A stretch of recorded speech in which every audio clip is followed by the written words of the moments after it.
नमस्कार, उत्तराखंड बुलेटिन में आप सभी का स्वागत है। मैं हूं आपके साथ सपना। शुरुआत करते हैं बुलेटिन के। उत्तराखंड के मुख्यमंत्री पुष्कर सिंह धामी ने बुधवार को नई दिल्ली में केंद्रीय युवा कार्यक्रम एवं खेल मंत्री डॉक्टर मनसुख मांडविया से भेंट कर राज्य में खेलों के व्यापक विकास, उच्च स्तरीय खेल अवस्थापना के निर्माण तथा खिलाड़ियों को विश्व स्तरीय प्रशिक्षण एवं सुविधाएं उपलब्ध कराने के उद्देश्य से कई महत्वपूर्ण प्रस्तावों पर चर्चा की और केंद्र सरकार से सहयोग का अनुरोध किया।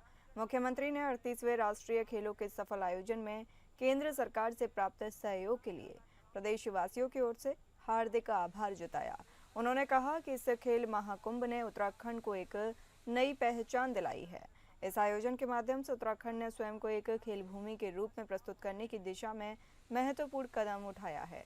मुख्यमंत्री धामी ने केंद्रीय मंत्री से जिला अल्मोड़ा के डीना पानी में उच्च स्तरीय खेल सुविधा की स्थापना, देहरादून स्थित महाराणा प्रताप स्पोर्ट्स कॉलेज परिसर में आइस स्केटिंग रिंग का संचालन, जिला नई टिहरी में साहसिक प्रशिक्षण केंद्र का उच्चीकरण, चंपावत के महिला स्पोर्ट्स कॉलेज में इंडोर आर्टिफिशियल रॉक क्लाइंबिंग की सुविधा और राज्य के 95 विकास खंडों में बहुउद्देशीय क्रीड़ा हॉल के निर्माण के प्रस्ताव स्वीकृत किए जाने का अनुरोध किया।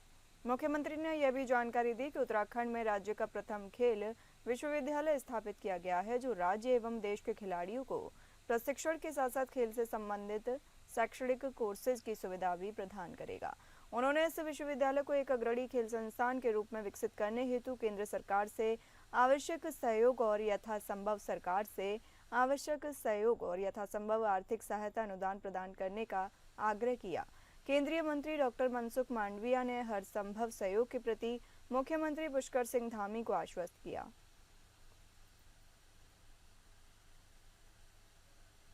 ज्यादा जानकारी के लिए हमारे सहयोगी सतीश कोठारी हमारे साथ जुड़े हुए हैं। आपसे जानेंगे, सीएम ने किन किन खेल परियोजनाओं के लिए केंद्र से मदद मांगी है?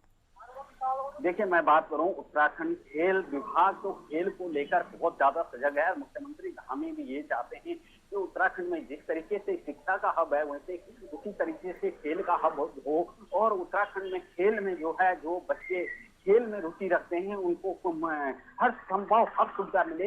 इसको लेकर के केंद्र से काफी सारी मददें मांगी है। जिस तरीके से आइस स्केटिंग की बात करूं, मैं बात करूं फुटबॉल की बात करूं, मैं बात करूं अपना कैरम की बात करूं, तो खेल को लेकर जिस तरीके से अभी 38वां खेल हुआ था तो उत्तराखंड में काफी जोश देखने को मिला उन खिलाड़ियों के अंदर, जिन खिलाड़ियों को उत्तराखंड खेल विभाग ने सराहा और मेडल लेके आए जो बच्चे, तो उसको लेकर जिस तरीके से उत्तराखंड की सरकार जिस तरीके से खेल को लेकर सजग है और ये चाहती है कि खेल नीति जितनी हो सके आगे बढ़े और उत्तराखंड में खेल को बढ़ावा जितना हो सके उतना मिले, तो उसको लेकर बिल्कुल मुख्यमंत्री हमें लगातार कोशिश कर रहे हैं। तो उसी को लेकर सहयोग को लेकर जिस तरीके से बात करी तो लगता है आने वाले समय में खेल को लेकर काफी कुछ देखने को मिलेगा उत्तराखंड में। जी, राज्य के किन जिलों में नई खेल सुविधाएं प्रस्तावित हैं? देखिए, अल्मोड़ा की बात करूं, मैं टिहरी की बात करूं, मैं पौड़ी की बात करूं, तो मैं बात ये देहरादून की बात करूं, तो ये जो जिले थे जिस तरीके से खेल को बढ़ावा देने के लिए सरकार ये चाहती है कि जितना हो सके खेल को बढ़ावा मिले और वहाँ के हर प्रदेश के हर बच्चे को खेल में हर सुविधा मिले, तो उसको लेकर काफी बढ़ावा मिलने की कोशिश कर रहे हैं। हर संभव प्रयास रहेगा कि हर बच्चा खेल में प्रतिभा करे और अधिक से अधिक बच्चों को यहाँ पे खेल में सुविधा मिले और हर सुविधा मिले ये नहीं, क्योंकि अब उन बच्चों को जो मेडल लेके आते हैं बच्चे, उनके लिए भी ये रखा गया है कि नौकरी में प्रावधान रखा गया है उत्तराखंड में भी कि उनको छूट मिलेगी। तो उसको लेकर अब जो उत्तराखंड के जो बच्चे हैं वो भी कोशिश कर रहे हैं कि जितना हो सके हम खेल में बढ़ सके हिस्सा लें। जी, बहुत शुक्रिया सतीश। आपसे और भी जानकारी आगे लेंगे, तब तक आप बने रहिए।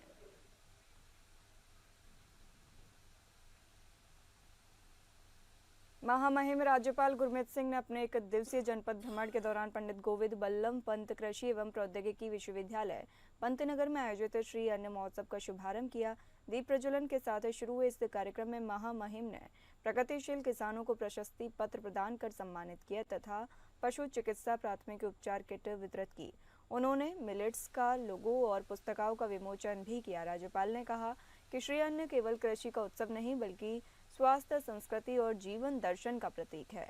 भारतीय परंपरा में आहार को यज्ञ का हिस्सा माना गया है और आज आधुनिक विज्ञान भी इसके महत्व को प्रमाणित कर रहा है। उन्होंने कहा कि मंडुआ, झंगोरा, कोंदा, सावा और रामदाना जैसी फसलें उत्तराखंड की पहचान है और किसानों की आय बढ़ाने का बड़ा साधन है। महामहिम ने बताया कि पंतनगर विश्वविद्यालय ने भारतीय सेना के साथ मिलकर सैनिकों के भोजन में श्री अन्न शामिल करने का समझौता किया है, जो सैनिकों की सेहत और मनोबल को मजबूत करेगा। उन्होंने उपस्थित जनों से आह्वान किया कि श्री अन्न को नियमित आहार में शामिल कर स्वस्थ भारत, विकसित भारत के संकल्प को साकार करें।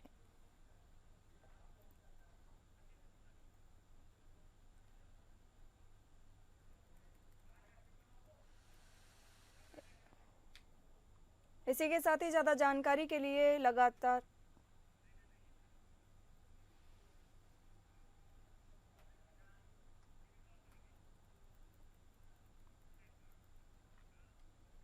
भाजपा मुख्यालय देहरादून में प्रदेश प्रवक्ता सुरेश जोशी ने पत्रकार वार्ता करते हुए कांग्रेस पर तीखा हमला बोला। उन्होंने कहा कि सरकार की मंशा हमेशा साफ रही है और गैरसैंण में हुए अनुपूरक बजट सत्र के दौरान विपक्ष ने गैर जिम्मेदाराना रवैया अपनाया। मुख्यमंत्री, विधानसभा अध्यक्ष और संसदीय कार्य मंत्री ने बार बार कांग्रेस को चर्चा के लिए आमंत्रित किया, लेकिन उन्होंने वार्ता करना उचित नहीं समझा। उन्होंने आरोप लगाया कि कांग्रेस मीडिया के सामने तो बयानबाजी करती रही, लेकिन सदन के भीतर चर्चा से गायब हो गई। सरकार ने प्रदेश हित को देखते हुए अनुपूरक बजट को पास कराया और कैबिनेट के महत्वपूर्ण विषयों को आगे बढ़ाया। भाजपा प्रवक्ता ने स्पष्ट किया कि कांग्रेस केवल दिखावा कर रही है, जबकि भाजपा सरकार जनता और प्रदेश की भलाई के लिए लगातार काम कर रही है।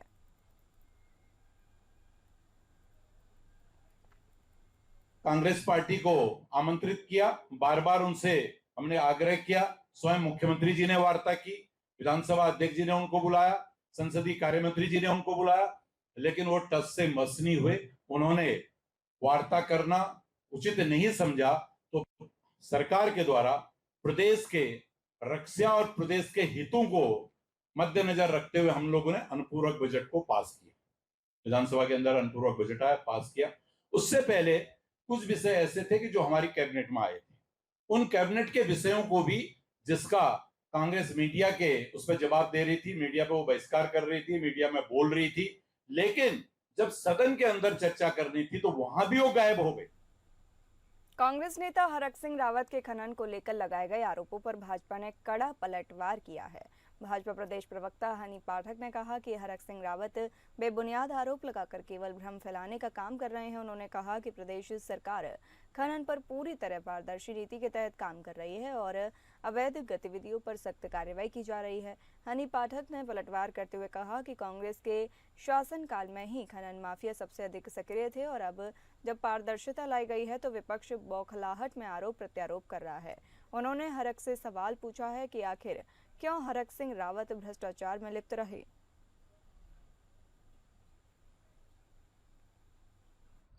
देखिए, ऐसा है, हरक सिंह रावत जी मुझे इस समय एकदम फ्रस्ट्रेट नजर आ रहे हैं, क्योंकि माननीय हरीश रावत जी ने भी उनको कांग्रेस से बिल्कुल दरकिनार कर रखा है और उनकी नाराजगी शुरू में ही जब वो कांग्रेस में जा रहे थे तो देखने को मिल गई थी। दूसरी बात,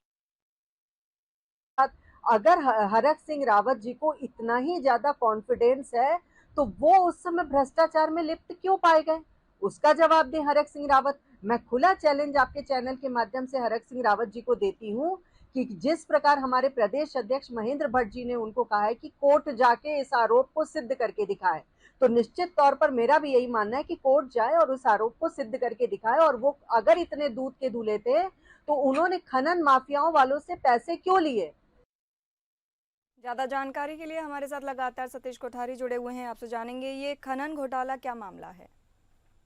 देखिए, मैं बात करूं तो उत्तराखंड में जिस तरीके से लगातार खनन को लेकर चर्चा चलती है और हर वक्त ये होता है कि अधिक से अधिक जो है खनन होता है उत्तराखंड में, और उत्तराखंड में खनन को लेकर लगातार जिस तरीके से कभी सरकार में मंत्री सॉरी पूर्व मुख्यमंत्री जो है त्रिवेंद्र सिंह रावत कहते हैं, तो कभी जो है मुन्ना सिंह चौहान जो विधायक हैं यहाँ भाजपा के, वो बात करते हैं। तो इसी पर जो है जब उनसे पूछा गया है तो उन्होंने जैसे हरक सिंह रावत ने कहा कि जब मैं यहाँ पे मंत्री था, वन विभाग में मंत्री था, तो तब जो है खनन को लेकर जिस तरीके से हर वक्त बात होती थी, तो हम जो भाजपा सरकार है वो खनन पे इसलिए वो लचीलापन करती है क्योंकि खनन का पैसा सबसे ज्यादा भाजपा को जाता है। और जिस समय मैं मंत्री था मैंने खुद खनन के पैसों से भाजपा में एफटी करवाने के लिए पैसे दिए थे। तो इस पे जो है लगातार जिस तरीके से आड़े हाथों ले रही है हरक सिंह, आड़े हाथों ले रहे हैं खनन को लेकर सरकार को, तो उस पर पलटवार करते हनी सिंह जो प्रवक्ता है भाजपा की, उन्होंने कहा है कि उन्होंने क्यों करवाया था खनन और वो 2 नंबर के पैसे क्यों दिए थे।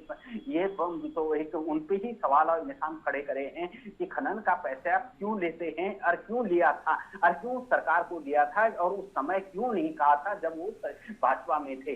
अब अगर उन्होंने पाला बदल लिया है तो आपको ये आरोप लगाना बिल्कुल ही गलत है कि अगर तुम पाला बदल जाते हो तो जो है झूठे आरोप लगाना शुरू कर देते। जी बहुत बहुत शुक्रिया सतीश ये जानकारी देने के लिए।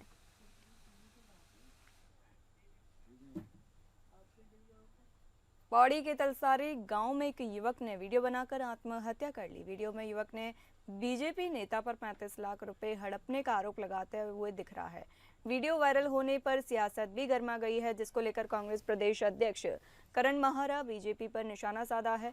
उन्होंने कहा कि आत्महत्या से पहले बनाए गए वीडियो में उन्होंने साफ साफ कहा है कि उनकी मौत का जिम्मेदार भाजपा युवा मोर्चा के प्रदेश महामंत्री हिमांशु चमोली हैं। लेकिन सवाल ये है कि क्या उत्तराखंड की पुलिस और भाजपा सरकार में इतना साहस है कि वे जितेंद्र सिंह के परिवार को न्याय दिला सके, या फिर ये मामला भी सत्ता और दबंगई की भेंट चढ़ जाएगा।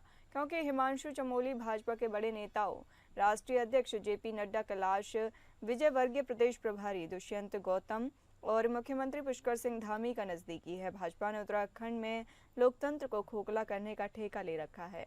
पंचायत चुनावों में सत्ता के संरक्षण में भाजपा के गुंडों ने खुलेआम गोलियां चलाई। ये शांत प्रदेश है, ये देवभूमि है, ये गोलियों और गुंडागर्दी से आगे नहीं बढ़ेगी। कि भानीवाला क्षेत्र के जितने लड़के हैं और मेरी तरह कोई भी लड़का है कि कोई हिमांशु चमोली के विश्वास में मत मर जाना। इस बंदे ने मेरी जिंदगी आज इस मोड़ पे ला लिया कि मुझे इसकी वजह से आत्महत्या करनी पड़ रही। और मैं आप लोगों को बता दूं कि मेरी मौत का जिम्मेदार सिर्फ और सिर्फ हिमांशु चमोली है। इस आदमी ने मेरे से 35 लाख रुपए खा लिए, जो कि सारा पैसा कैश में खाया। मैं उठा के लाया मुकेश पंतवाल की डील और बाबा जी से।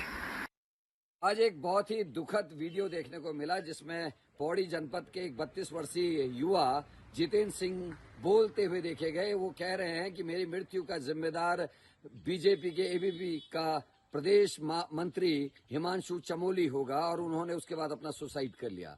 ये हिमांशु चमोली बहुत ही ताकतवर व्यक्ति है भारतीय जनता पार्टी के युवा मोर्चे में, और ये विजयवर्गीय और इनके जो गौतम जो इनके प्रदेश के प्रभारी हैं उनके साथ उनकी कई फोटोग्राफ्स देखने को मिल रही हैं।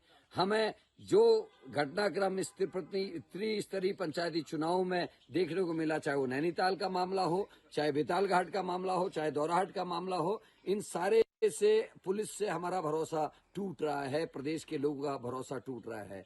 ऐसे में एक अच्छा इन्वेस्टिगेशन पुलिस करेगी या नहीं करेगी, ये आने वाला समय बताएगा। बीजेपी नेता द्वारा सरकारी तंत्र से काम कराने की बात कहकर एक युवक से लाखों रुपए लेने और युवक द्वारा आत्महत्या करने के मामले ने तूल पकड़ लिया है। कांग्रेस प्रदेश उपाध्यक्ष सूर्यकांत धस्माना के अनुसार प्रदेश भर में ऐसे लोग चिन्हित किए जाने चाहिए जो इस तरह की बातें करते हैं या सरकार मंत्री के नाम पर पैसे ऐंठते हैं, और कड़ी से कड़ी कार्रवाई इन पर होनी चाहिए।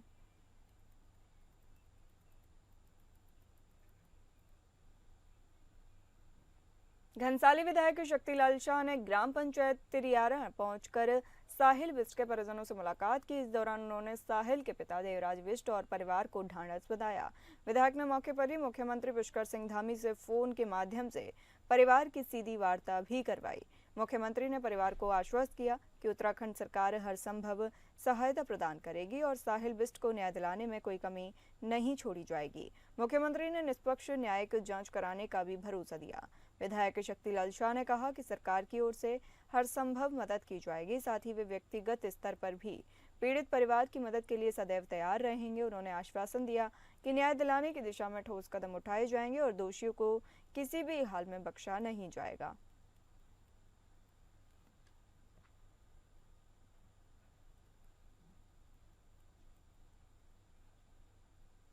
यमुना वैली के सियाना चोटी में मलबा आने से निर्मित झील को जल्द से जल्द खोलने के लिए एनडीआरएफ और एसडीआरएफ, स्वास्थ्य, राजस्व, पुलिस, खाद्य आपूर्ति और पीडब्ल्यूडी की टीमों सहित सभी एजेंसियां मौके पर हैं।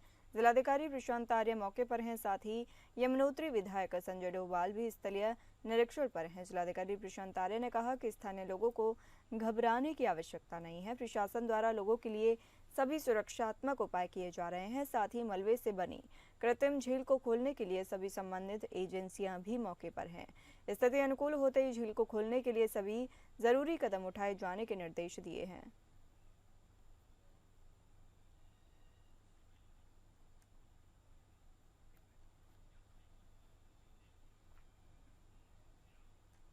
उत्तरकाशी में नदी का जलस्तर कम होते ही हर्षिल में तत्कालिक बाढ़ सुरक्षात्मक कार्य युद्ध स्तर पर जारी है। बाढ़ सुरक्षात्मक कार्य होने से आबादी क्षेत्र एवं सेब के बागान सुरक्षित हो सकेंगे। वहीं धराली आपदा को लेकर सीएम के विशेष सलाहकार कर्नल अजय कोठियाल के अनुसार सरकार की कोशिश है कि जल्द से जल्द तमाम इलाकों से मलबा हटाया जाए, क्योंकि लोगों की आर्थिकी इससे जुड़ी है। उनके अनुसार टूटी सड़कों को रिस्टोर किया जा रहा है। सबसे पहली प्रायोरिटी इस टाइम पे हमारी है जो डेड बॉडीज़ हैं, जो लोगों की भावनाएं, उनको कैसे सर्च करा जाए। दूसरी है सर्दियां आने वाली हैं अभी, तो सर्दियों में जो लोग घरों से खाली हो रखे हैं ना, उनको चिंताएं बढ़नी शुरू हो गई हैं कि पहले हमें इमीडिएट तो कहीं सर्दियों में रखो, फिर उसके बाद में प्लान आगे का बनेगा कि घर बनने हैं, किस जगह बनने हैं, लंका जाना है या कहीं पर भी होना है। तीसरा, अभी एप्पल ऑर्चर्ड की जो है प्लकिंग का टाइम आ गया है शुरू, तो उसमें कुछ एप्पल्स तो लोग वहीं पे धराली मार्केट में बेचते थे, कहते हैं कि 1.5-2 करोड़ रुपए के करीब बिकते थे। उनका कैसे होगा?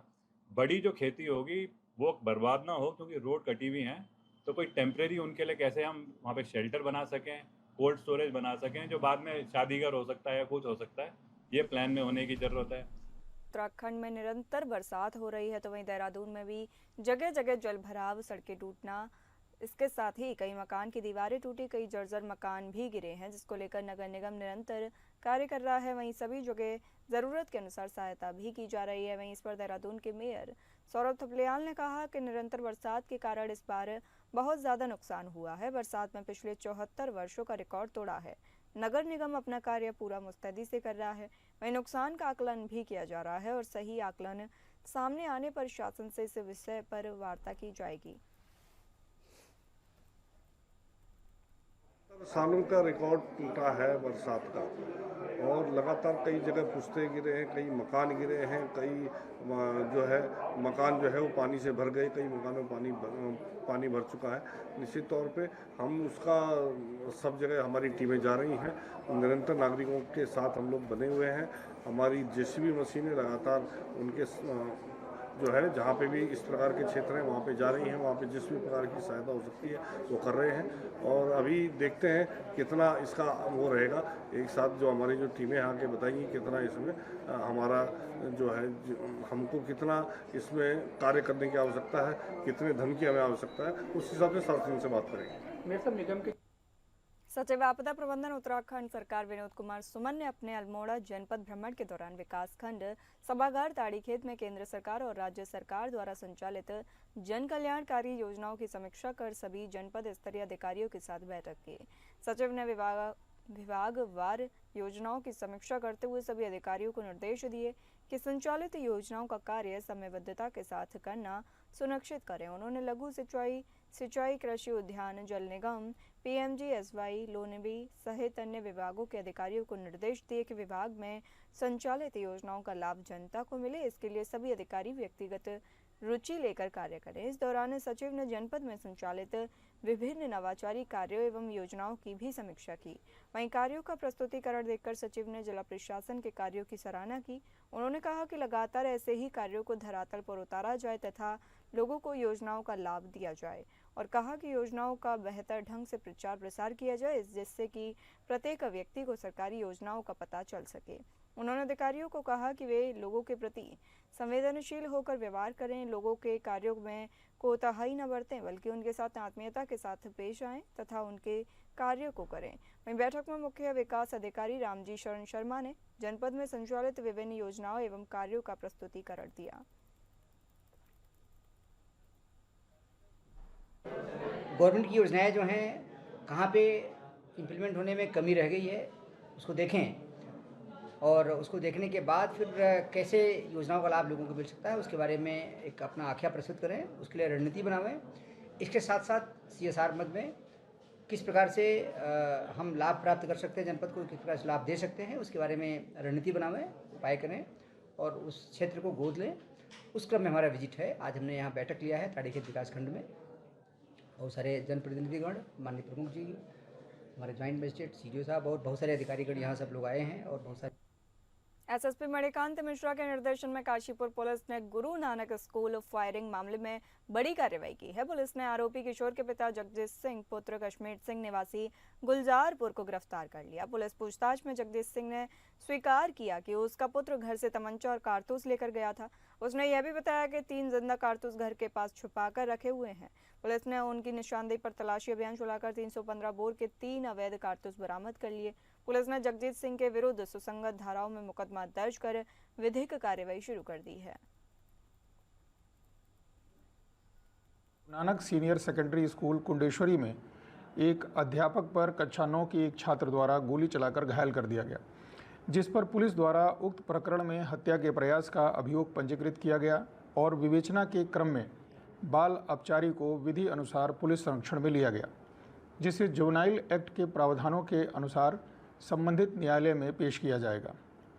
विवेचना से जुड़े अन्य पहलुओं पर भी विवेचनात्मक कार्रवाई अमल में लाई जाएगी। चूँकि यह घटना एक ग्रामीण परिवेश में घटित हुई है। जिले में बंगला भाषी समुदाय के अंतर्गत नमशूद्र, पौंड और माझी उपजाति के बच्चों को अब तक प्रदेश सरकार द्वारा अनुसूचित जाति के बच्चों को छात्रवृत्ति दी जाती रही है, लेकिन छात्रवृत्ति वितरण की ऑनलाइन व्यवस्था लागू होने के बाद से यह समुदाय लाभ से वंचित हो गया है। इससे छात्रों की पढ़ाई प्रभावित हो रही है। समुदाय के लोगों ने यह भी आरोप लगाया कि श्री श्री गुरुचांद ठाकुर जी के नाम से बनाए गए विशेष स्मृति कोष का लाभ भी बच्चों तक नहीं पहुंच पाया है। इसके अलावा गदरपुर, दिनेशपुर, मटकोटा मार्ग की हालत बेहद खराब है। टूटे फूटे मार्ग से आवागमन बाधित हो रहा है और दुर्घटना का खतरा बढ़ गया है। समुदाय ने चेतावनी दी है कि यदि 20 सितंबर 2025 तक छात्रवृत्ति, स्मृति कोष और सड़क सुधार की समस्या का समाधान नहीं हुआ तो वे आंदोलन करने को बाध्य होंगे। इसी छात्रवृत्ति के बल पर बच्चों को एक भविष्य में उनको आगे बढ़ने का मौका मिल रहा था, लेकिन पिछले जो 3-4 सालों से जो बच्चे आगे पढ़ाई नहीं कर पा रहे हैं और इसका जो नुकसान हो रहा है, उसी के लिए आज एक धरना दिया था। और इससे पहले भी सरकार द्वारा GO भी पास किया गया, एक कमेटी भी बनाई गई है एक कुछ दिन पहले धामी जी द्वारा, लेकिन अभी तक भी उसमें कोई काम नहीं हुआ है। अगर हमारी मांगे मानी नहीं जाती है तो अब तक तो सांकेतिक हुआ ना, आने वाले टाइम में हम 20 सितंबर को बंगाली एकता दिवस के रूप में मुख्यमंत्री का घेराव करेंगे देहरादून चलकर। बंगाली समाज के बच्चों का हित में दूसरे समाज का होता शायद ये ना करते। बंगाली समाज है और बंगाली समाज को तो हर कोई ऐसे ही मानता है। नहीं तो आप बताइए, 3 विधायक हैं और क्या अरविंद पांडे जी को पता नहीं है, क्या सौरभ बहुगुणा को पता नहीं है, शिव अरोड़ा को पता नहीं है कि बंगाली समाज के बच्चों को मिलता रहा है। इन लोगों ने कितने सर्टिफिकेट बनाए होंगे, तो इनके बच्चों को पैसा नहीं मिलता तो इनको स्वतः ही करना चाहिए। ये तो यहाँ समाज कल्याण विभाग का काम है, उनको चालू कराना। वो जो बाधा विघ्न है, जो होगा कोई बाधा विघ्न, उसको दूर कर। फिलहाल इस बुलेटिन में इतना ही। नमस्कार।